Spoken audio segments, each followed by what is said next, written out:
welcome to the premiere episode of the AceTone Sessions. My name is Tim Whalen, and I'm thrilled to present my first ever guest, Mr. Zack Pride on the bass. Zack is a world-class bassist living right here in Washington, D.C. He's played all over the world with the likes of Freddie Cole, Stefan Harris, Mulgrew Miller, Liz Wright, and Kirk Whalum, just to name a few. In addition to being one of my favorite musicians, he's more importantly one of my favorite people. He's one of the nicest guys you'll ever meet, and I'm honored that he's here. And I'm honored that you're here. So sit back, relax, and enjoy episode 1 of the AceTone Sessions.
I never knew you were born in Kentucky.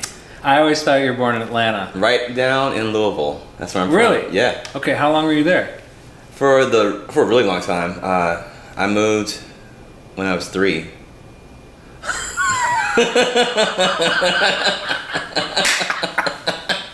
So you got to really see the place. Oh man, I got a chance to explore all the nooks and crannies of my kitchen. Crawling around on my hands and knees. Little choo-choo trains. They were huge. So you grew up in Atlanta. Yeah, You were just born in I grew up in Kentucky. Atlanta. Yeah. What was the reason for the move? Well, one, my dad got a job. Okay. So we moved down there. Okay. And basically my mom's family is mainly from Georgia. Okay. Yeah, my dad's family is in Alabama. So Right. I think it was just one of those things where he was working with the train company CSX and just decided to take that job down there. Okay. So what is your first musical memory? Wow, my first musical memory, that's going back in the day. I think the first time I remember distinctly that music was a part of my life was hearing my mother wake me up in the morning when she was rehearsing my mother's a pianist and organist. Right, you mentioned that. Yeah, so she played for a lot of churches. She still does. Okay. And it was really annoying to be woken in the morning. Sure. Only on Saturdays was I happy because I was like, oh yeah, that's right, cartoons are on. But besides that, but that was like the first time, and I remember like one time just being really just shocked and amazed that, wow, that sounds really good. And I said that one time. And something moved you. Yeah, right around, I don't remember a lot of those musical moments, but that was like around 5 or 6 years old. I was really young. It's kind of just like that primal, you don't know what it is, but something did it for you. Exactly. That was the first time, that I can remember distinctly when I was aware of music. So were you involved with youth orchestra? No, I wasn't involved with youth orchestra, but I did play violin. Were you involved with youth orchestras? All right, do it again. Go ahead. Were you involved with youth orchestras? No. No, just kidding. Yeah, I was. All right. Just playing you, man. Oh man, youth orchestras. Yeah. Yes. Yeah. No, actually, I wasn't a part of the actual Atlanta Youth Orchestra, but I was part of their Georgia Music Educators something or the other orchestra that they have like every year, and I did it my last year in high school. Okay. And so I did that mainly because I wanted to prepare myself for going into classical studies at Oberlin College. Right. And I wanted to make sure that I came into playing, I guess, orchestral music at a higher level at a later time. Sure. Even though I played orchestral music for a really long time. Right. It was one of those things where I never took a private lesson until after my first audition. I had taken 3 auditions already for college. And then I actually decided to pursue private lessons. We're kind of similar in that way. I had very just minimal piano lessons, kind of some music theory, in early high school through high school. But in terms of actual piano studies, I didn't do that till college. Okay. Yeah. But it's one of those things where if you love the instrument so much, what do they call it? Erudites? Yeah. Like you'll figure it out. Right. Anything it takes, that's so true. If you love what or if that's what you're gonna do. Yeah. Really nothing is gonna stop that pursuit. And honestly, I didn't know that's what I wanted to do. But I think for me, it was more, I loved it so much. Right. I just loved the sound so much that I didn't want to sound like something that it wasn't. Right. So, especially for like the music that I auditioned with, for instance, for Oberlin, they gave me the required pieces, and I just listened to different orchestras and just try to mimic the sound of the bass section.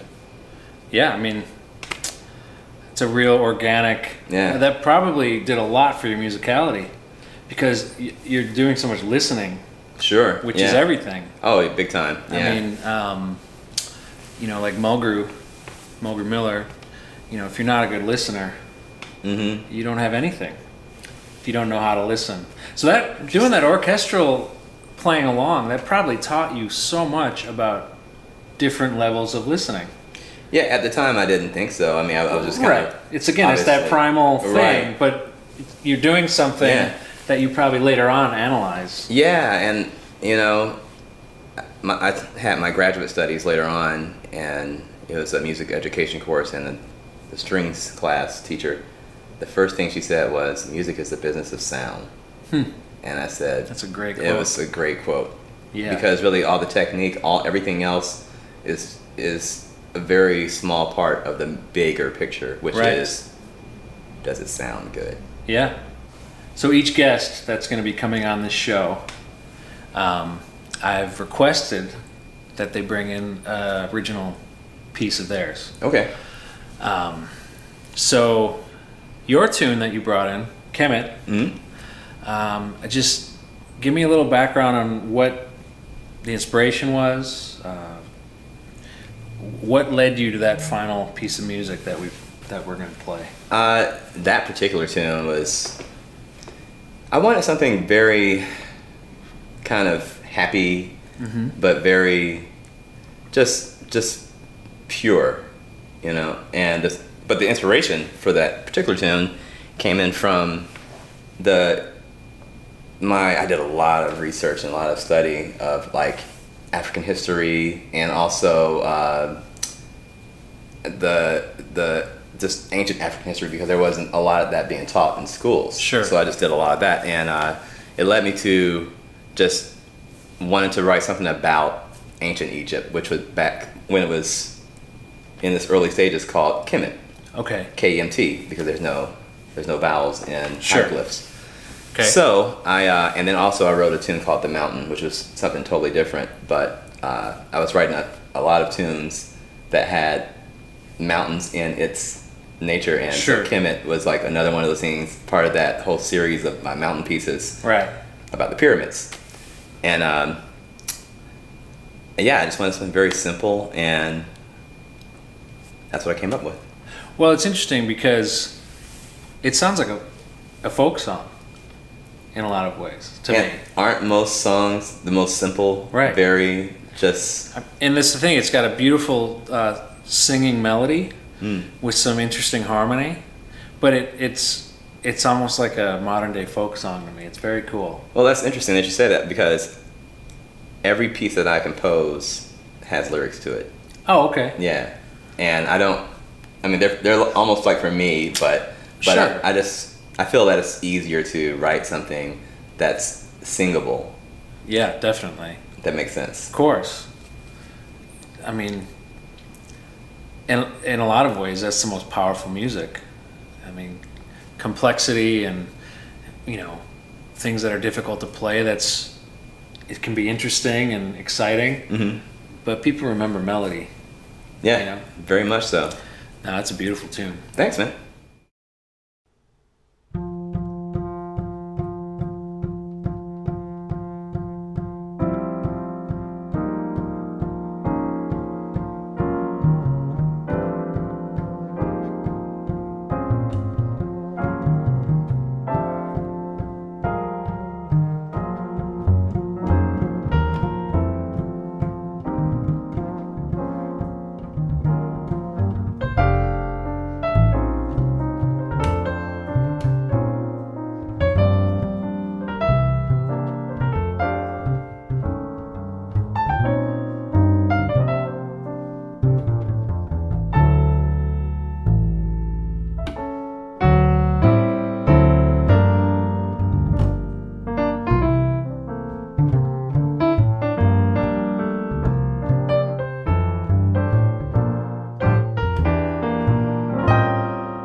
Yeah, Yeah.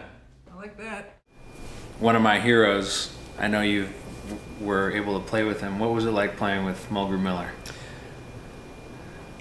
One of the things playing with Mulgrew, just that really struck, I mean, more than anything else, was his heart. I met him a few times, and Yeah. you see that right away. Mm-hmm. Yeah. There's a warmth and a real genuine thing about him. Yeah. It's all making me tear up thinking about it. He's just. Yeah. I remember we went to Blues Alley. Yeah. It was he passed away. Yeah. Fairly soon after that, and he was just so welcoming. Yeah, and it's genuine too. Yeah, it was genuine. No BS. So, and speaking of welcoming, when I played with him, there was no tension. Like, I just felt very relaxed immediately. And, you know, I had to drive like close to 3 hours to get to the gig. Right. And when I got there, you know, I got the call that morning, you know, to play with him. I mean, I played with him after that too, but playing with him there, it was like the first time. It was a concert for a lot of people. Yeah. And because his bass player, his wife was having a baby, so I came in last minute, but it just so happened that I was working on his music the day before, so universe, whatever, yeah, right? Right. And wow. The nervousness, he was immediately like, so what do you want to play, man? Yeah. Like, it was really cool, you know? Well, when he was on Marion McPartland's show, he was talking about his only real life philosophy, which I'm sure people that know him much better than I do will attest to this, but easy does it.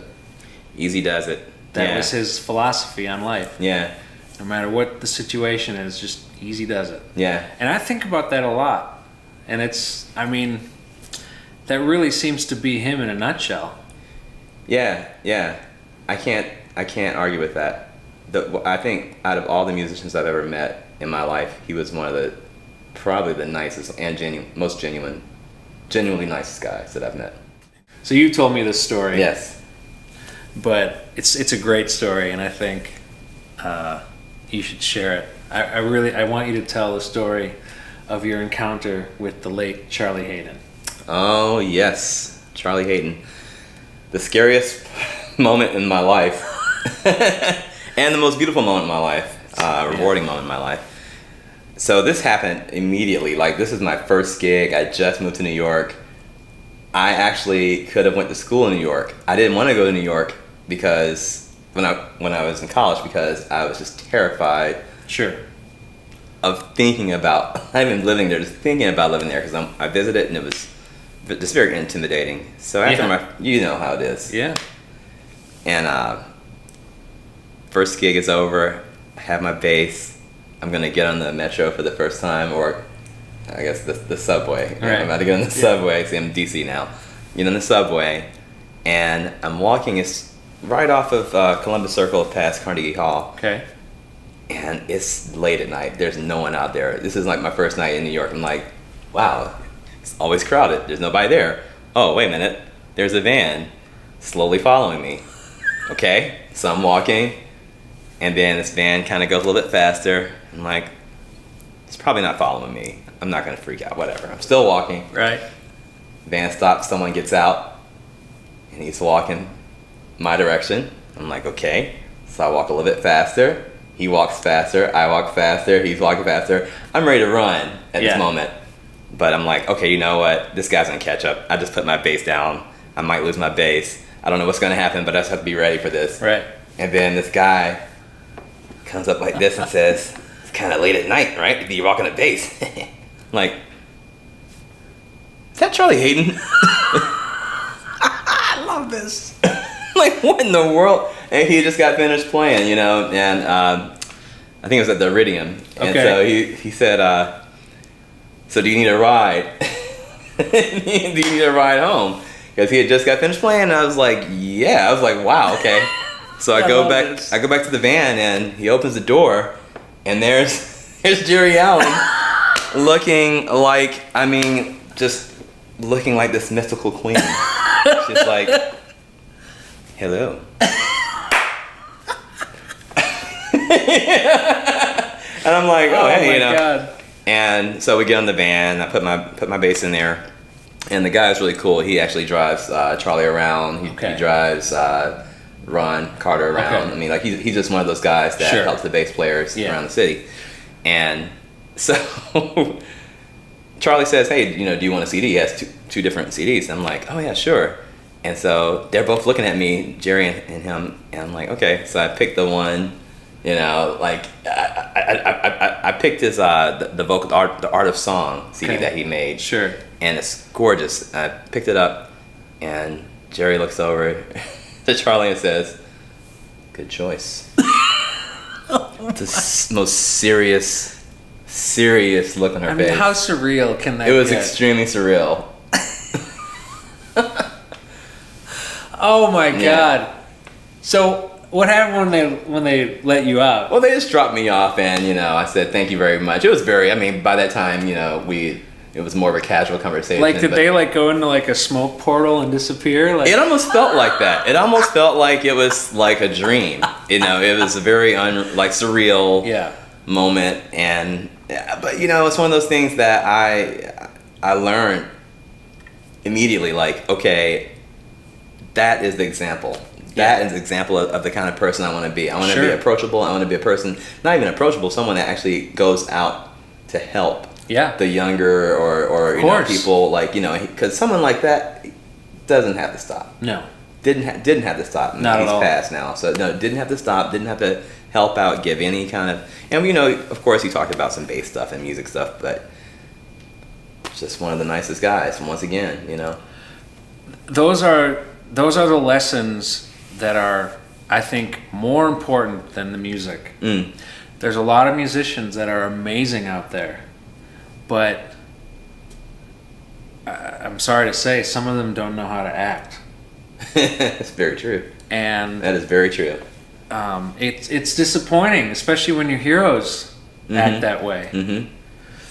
But the lesson you learn when you meet someone who has no question contributed so much, that would walk out and offer a total stranger that plays his instrument a ride home. Yeah. That's a beautiful thing. And that's what, to me, that's what this music is all about. With the dramatic flair. Yes. Wish I had my glasses on so I could put them down. Serious. That is For great. serious. That is so great.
the little thing, but No, I think the overall vibe was great. yeah.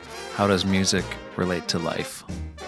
I love music. Music is one of those things that just gives me a sense of beauty and wonder, purpose, love, all those positive things that you can't quite put into words. It's a feeling. I look at music as the vibrational quantification of love. Love is music. Art is music. Life is music.